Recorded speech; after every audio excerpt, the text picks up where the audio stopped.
Hey y'all, it is Kat from Cat Southern Charms, and we have a brand new channel. I created this, and I'm calling it KSC Cat Southern Charms Resin Review because what I want to do on this channel is I want to take some of my old videos that I created and update them because we know a lot of things have changed in the resin world from years ago to now. We have new resin formulas, we have new things that we didn't have years ago, like colored UV resin. And we have some new techniques and things that are stumping a lot of people. So I created this. So what we're going to do here is we're going to take those videos and we're also going to take videos from other artists and break down from a basic beginner's viewpoint what these artists are doing and what I am doing or what has updated or changed since then to give beginners a more a better path to find more success and less stress in doing so. So that's what we're doing on this channel. I want you guys to take a time out, go hit the like button, go hit the subscribe button because we really want this channel to grow so other people can find it and see these breakdowns that will help them find success in their own resin journey much easier. Also, we're going to celebrate other artists too. I love watching artists work. I learn a lot, and I want to share that with y'all. And I want to break it down so you can learn all of their tips and tricks that they're sharing that maybe you don't understand because they're using a more advanced way of explaining it. So we're going to keep it all back to the basics, break it down. And the first one we're starting with is my own very beginner's video. And I'm going to do this one in parts because this is a very long video. It covers a lot of material. So let's jump in. We're going to talk about starters kits. So let's see what I said then and what maybe has changed now. And it's something that you want to check out, see if it's something that could fit for you, if it's what you thought it would be. Get one of the starter kits. That will include resin. It will include PPE, gloves, We're going because to be resin working is on these chemicals, too. so you want to protect yourself with masks. So if you can't hear this very well, I'm going to work on boosting everything so you can hear it better. This is all a learning process for me too. I am not the bigwig gamer streamer. I don't do this a lot, so we're learning in the process. Leave me a comment. Is it too loud? Is it not loud enough? Can you not hear me? Can you not hear the video? Give me all your feedback, good, bad, and ugly. All right, let's jump back in. With gloves, a workstation that is not going to get on your furniture if you're working in a kitchen or on a good table. Make Puppy sure that pads you are have something great, down y'all. to catch the resin if you overfill it, if it spills, if you had drips. So those are the basic first things that I would do. The starter kit, they have jewelry starter kits. Speaking of puppy pads, you see I have one here on my table. But here's another huge tip for you because inevitably it's going to happen. We're going to knock a cup of resin over. So what you can do is you see I have this vinyl side up, the plastic side up. So if I spill any resin, it peels right off. Can use it for another project, whatever. Same thing, if you flip this over and so the cotton side is facing up, if you happen to knock resin off your table or it spills, it's going to land on this cotton side of the puppy pad and it will protect your floors or your rugs or your carpet, whatever you're working with. So this can be used two ways.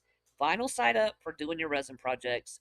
When it cures, it'll peel right off and cotton side up on the floor under your area. So if anything drips or spills, it's going to absorb in this pad and not your carpet, not your hardwoods, and not your rugs.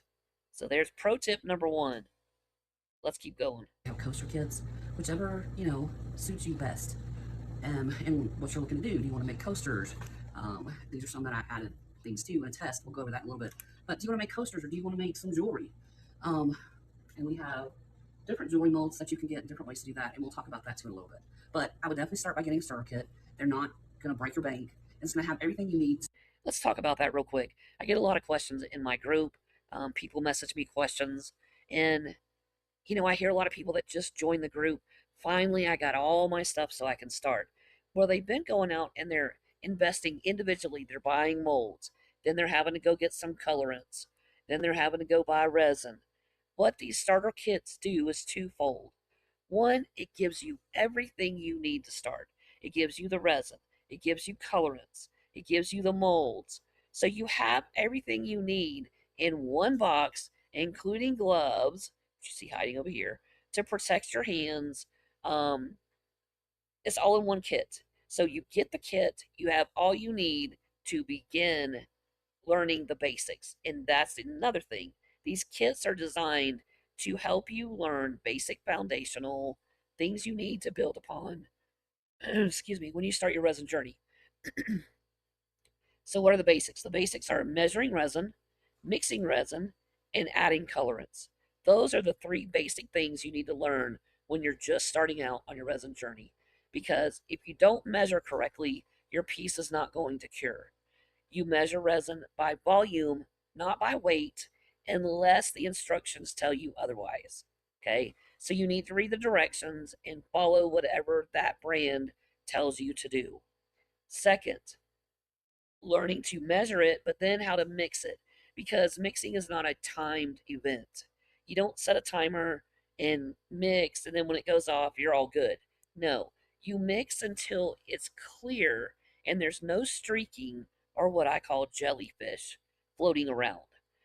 If you scrape down the sides, scrape the bottom, and don't forget to wipe your stick on both sides, because what happens is a glob of A or a glob of B can grab hold of your measuring stick or cling to the side of your cup.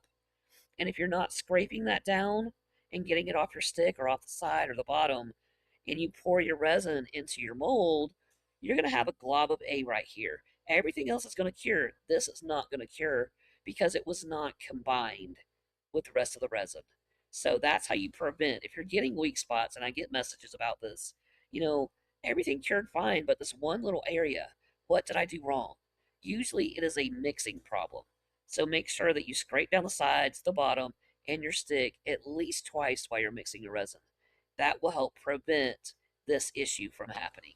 So that's another huge tip, is to scrape your cup, scrape your mixing tool, either popsicle stick or your other mixing sticks that come with your resin. But huge tip, buy it all in a kit. It is much more affordable that way. It doesn't cost a lot to get one of those little kits. It has everything you need. And then you can do that as a test. Is this something you want to actually pursue? Or is it something once you get into it and trying it, you're like, nah, this is not really what I thought it was. I want to go back to acrylics, or I want to go back to, just doing acrylic pours or whatever. So that is another huge tip. Don't try to piecemeal all of this together. It will cost you a lot of money to do that. Just grab a starter kit and build from there. All right, let's go to the next thing. Um, how to measure resin. We really talked about that. Scraping your sides, the different types of resin. Let's go there. A lot of people, and it confused me a lot when I first started out because I didn't know what any of that meant. So when you see a resin that says it's fast cure, that means that it will start setting up a lot quicker than an art resin or a regular resin. Um, it has a very small window of work. All right, let me correct that. There are multiple types of resins, and here the ones you usually hear the most. A regular resin, you'll hear people say that. I'm using just a regular resin. Or you'll hear 1-to-1. That is a regular resin. You'll hear deep pour resin. Now, the difference between 1-to-1 and a deep pour resin is your deep pour resin is a thinner viscosity. It is 2 parts to 1 part. Normally, it can be 3, etc. Follow the directions depending on the brand that you have. Whatever the directions say, that's what you go by. But a deep pour resin is thinner because, well, it's thinner and it also takes longer to cure. That allows a longer time frame for all the bubbles to release from the resin. Okay, if you have a 1v1 resin, so you have same amount of part A, same amount of part B, that's 1v1. You combine and mix them all together. You have, usually it's about a 40-45 minute work time. So you have all that time to mix it completely, add your colorants, and get it all poured out and designed however you want to within that 45-minute time frame. Now, there's also a fast cure resin. And this one you'll see as like a 4-hour demold. And a lot of people see that and they're super excited because they can pull their project out quicker or sooner compared to using just a regular 1v1 resin. Well, let me tell you, there's a kicker. With the fast cure resin, your work time goes from 45 minutes down to 20 minutes. You only have 20 minutes, and that time starts when you pour both of these together. If you're measuring A and B and you pour and combine them together, the second you combine them and start mixing, you are on the clock. And that means you have 20 minutes to get it completely mixed and clear, everything incorporated, add all of your colorants, whatever your design calls for, have it completely poured in your mold, all within that 20-minute time frame. So you have to mix it, add your colorants, completely incorporate and mix those, and have it all poured in the mold, done in 20 minutes. So I never recommend a fast cure for a beginner because of that reason. So what I suggest is use a 1v1 resin. Get comfortable with the basics, learning how to measure, learning how to mix everything, learning how to add colorants, and learning how to pour and the effects of each of the colorants that are available. We're going to talk about the colorants in a different video. But for now, you have regular resin, deep pour resin, fast cure resin, and we'll talk about UV resin on its own in a minute. Those are the main ones that you hear people use. Also, you'll see people use deep pour resin for those big river tables that a lot of people love watching, me included. Um, but they use deep pour because it allows longer time for the bubbles to release from those projects, and they usually don't cure. It's usually 3 to 5 days for a deep pour resin to cure, and it all depends. There's a lot of variants. How big are you pouring? How, are you using a small project? Whatever. There's a lot of things that go into that. But for this, we're talking about regular resin, deep pour, fast cure, or 4-hour demold. I've seen it labeled. I think J Dixon has a 4-hour demold is how they talk about fast cure, um, fast release. I don't know. There's all kind of ways they name it. But 20-minute, look at your work times. Make sure you're paying attention to that. All right, now next, let's talk about. We talked about those. Let's talk about UV resin. And a lot has changed with UV since I made this video years ago because we now have pre-colored UV resin. And what does that mean? Before, all we had was clear UV resin, and we had to add colorant to this resin, and we had to make sure that it was transparent so light can penetrate through using a UV lamp or direct sunlight.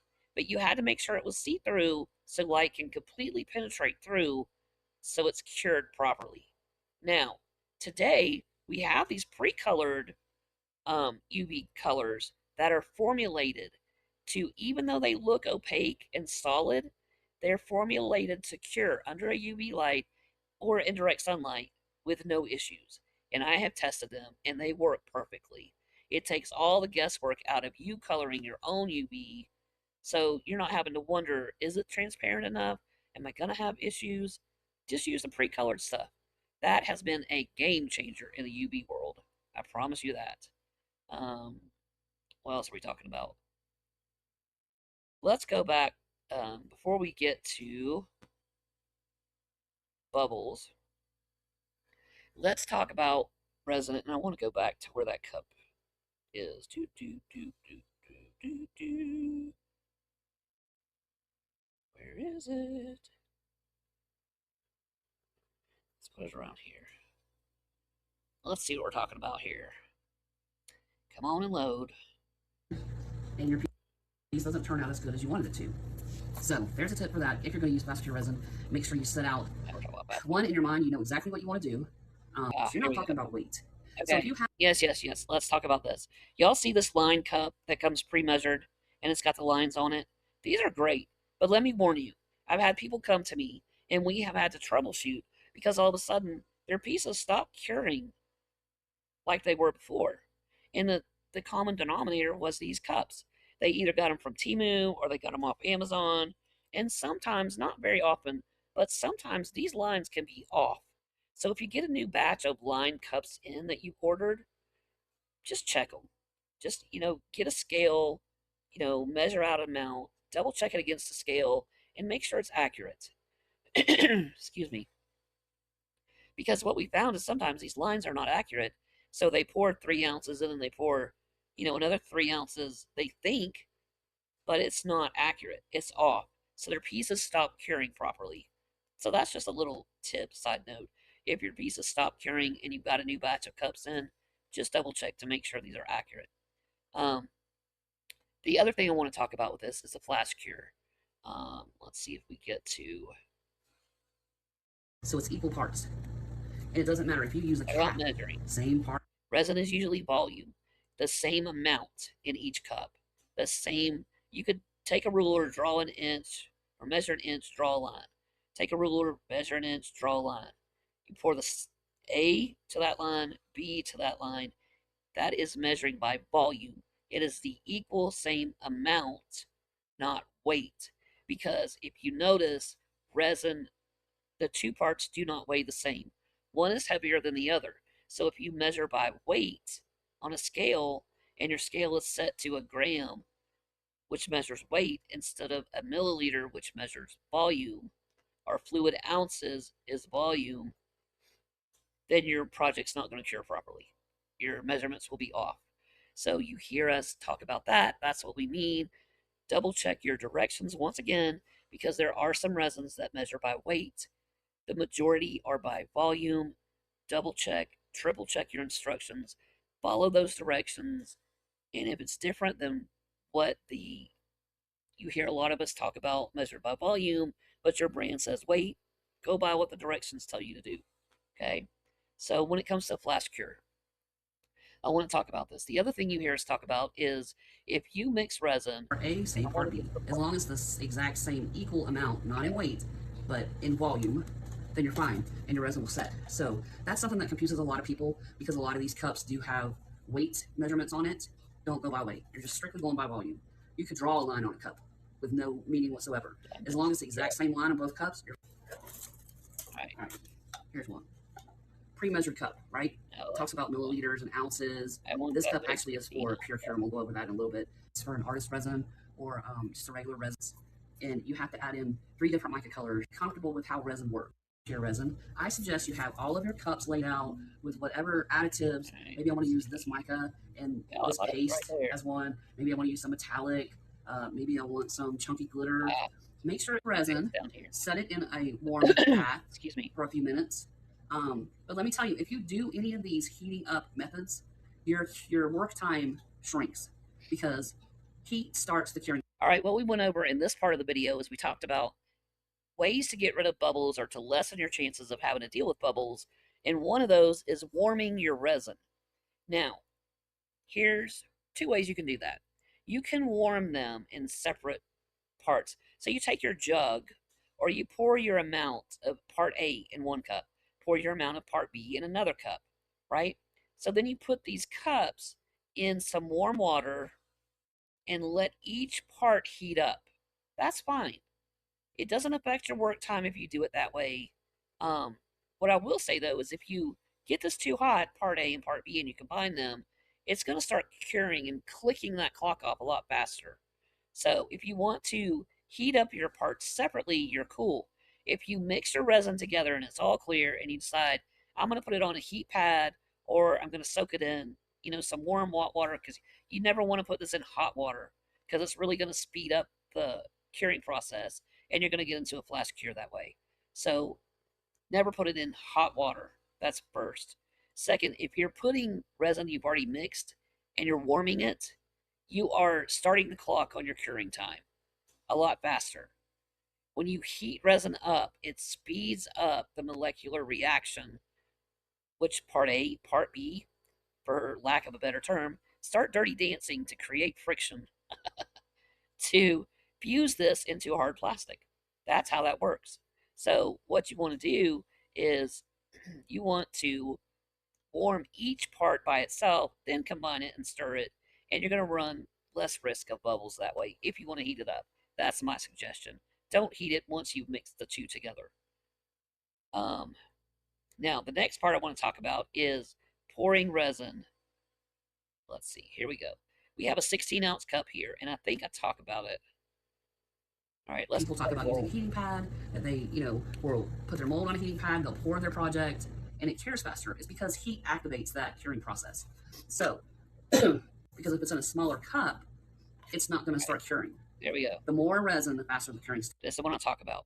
This is a 16-ounce ounce cup. Say I mixed up 6 ounces of A, 6 of B, mix it all together. So I have 12 ounces in a 16-ounce cup, and it's a lot of resin in a small area. You're going to speed up and run the risk of a flash cure if you don't pour this into a smaller cup. And here's the best way I know to explain a flash cure. So, one, you're never going to forget because every time you hear this, you're going to think flash cure. Two, it's the best way I found to break it down so people who don't work with resin can understand it. Think about prom and a bunch of hormonal teenagers. You shove them all, and this is going to be our gym. You put 1,000 hormonal teenagers in here. They start dirty dancing. The gym is going to start heating up really fast, right? Now, what is a better way to chaperone these dances? What if you take 20 out and you put them in the library? You take another 20 out and you send them to the cafeteria. It's much easier to chaperone 20 than it is 1,000. That's going to keep the heat level down, right? Go back to Greece. You tap them on the shoulder. Knit, knit, knit. You're getting too close to dancing. So, chaperone smaller numbers makes it easier. So, when you hear us say, if you mix your resin, pour it into smaller cups, that is why. So, you don't get the splash cure because if you left this amount of resin alone for very long, it's going to start curing very rapidly. Okay? So, prom, flash cures. That's what I'm saying. You'll never forget. When you hear prom, you're going to think about a flash cure. So, mix it in a big cup, that's fine. Pour it into smaller cups to allow yourself a longer working time and less of a risk of a flash cure. Now, let's talk about, yeah, we're going to talk about that in a minute. But that is what I wanted to cover this part of the video. Flash cures large amounts, pour it out so you give yourself more work time. Okay. Now let's go to the other way you can control bubbles. Isopropyl alcohol. Let's talk about that in here. In your designs, do not use fire. Please. I did. I about peed my mistakes. If you use alcohol spray, if you use alcohol inks, do not. All right, I went too far. Let me recap for you. You pour your resin in your mold, right? Before and in this video, I said you could use fire, a long lighter, not really a torch, but maybe a brulee lighter like you use in your kitchen to melt sugar. Now, no, no, no. Fire is completely out if you're using a silicone mold. Do not use fire because when I made this video, we had great quality resin.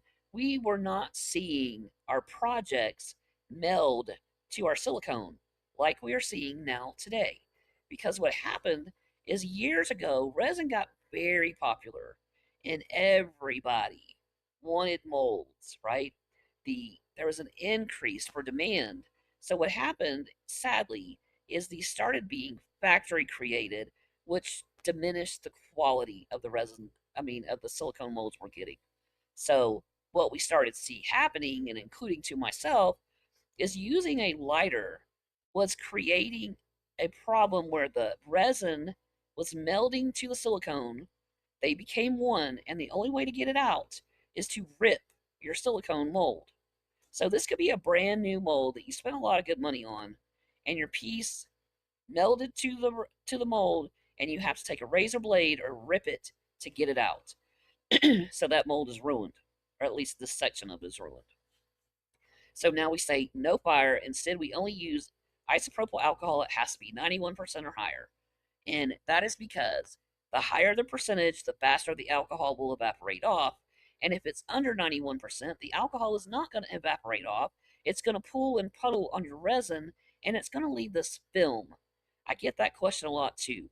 And they'll send me a picture. What is this little rippling on my mold or on my resin?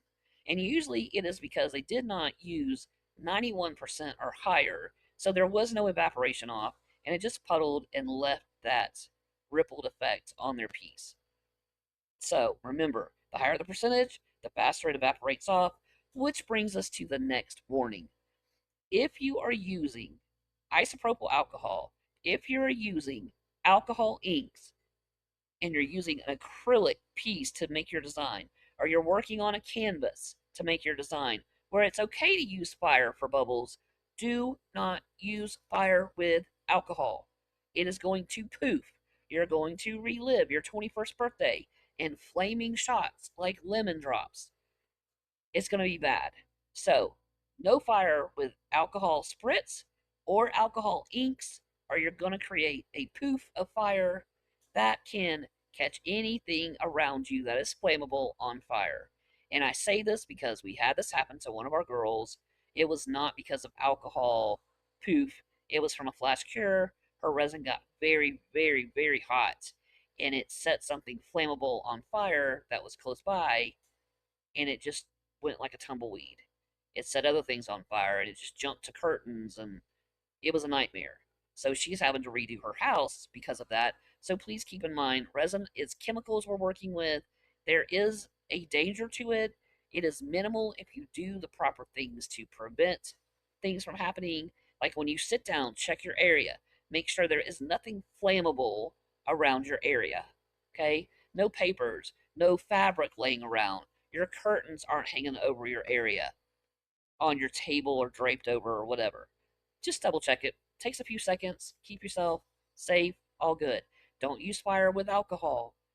Give at least 5 to 10 minutes for the alcohol to evaporate off your project before you apply fire. But in my opinion, I would just use alcohol spray if I'm using alcohol inks or anything like that to avoid that risk. So, that's a huge tip and a huge warning. Just be careful, y'all. It's fun, and we get lackadaisical in preventative things. Until this girl had her fire in her house, I admit, I stopped checking for flammable things around. Just, I never had a problem, not worried about it, no big deal. But now, I do take the time to check to make sure I don't have any risk around my area. So there's another pro tip for you guys. No fire with alcohol. Relive your 21st birthday and run the risk of something that we don't want happening. Now, let me see where we're at. I don't want to make these, we're at 30 minutes, so I'm going to stop here. I don't want to make these videos long because I really want to take them step by step and break them down so you really have an understanding. Now, that being said, if there's a video that you've watched another designer or artist do something and you're not sure what they used, how they used it, they went through really fast and it's hard to understand, leave me a comment and tell me what is the artist name, what is the video name. We'll pull it up and we'll break it down together. And we'll highlight and celebrate artists in the meantime. We'll accomplish both. Um, there's a lot of questions I get. Uh, Pictures sent to me or links, and they ask me what do they use in there, how do they do that, how do they accomplish that. Send me that info, and we'll pull the video up and we'll break it down. That's why I made this channel, because I want to take those beautiful pieces they're making and really break it down step by step so beginners can more easily achieve the result they're looking for with less stress and worry, where they get frustrated to the point that they just stop doing resin altogether. Um, and that's sad because resin allows for such a therapeutic benefit that a lot of us need. Various reasons: depression, grief. Grief is what got me into resin. Um, so I want to help people break things down so they get that therapeutic benefit from art. But y'all, I'm so excited to have this channel. If you haven't already, go hit the subscribe button. Let's grow this one and let's help each other out by showing, new techniques. Maybe there's something new I haven't even seen, and we want to break it down and learn how we can do it as beginners and find success without all the extra stress. So, y'all, leave me a comment right now. Go down and tell me, what is one thing you learned during this review that maybe you didn't know, or maybe was a great reminder for you? Let's share all of those little tips and tricks and things we learn along the way to help each other out. So, right now, go leave a comment and tell me, what did you learn from this? What is one thing that you'll go forward using that you weren't doing before you saw the video? And y'all, I appreciate you being here. I couldn't do any of this without you guys. You are like family to me, and I hope you feel that in return. But y'all, for this one, that's all I have. So I wish you happy arting, and I'll see you in the next one. Ta ta for now.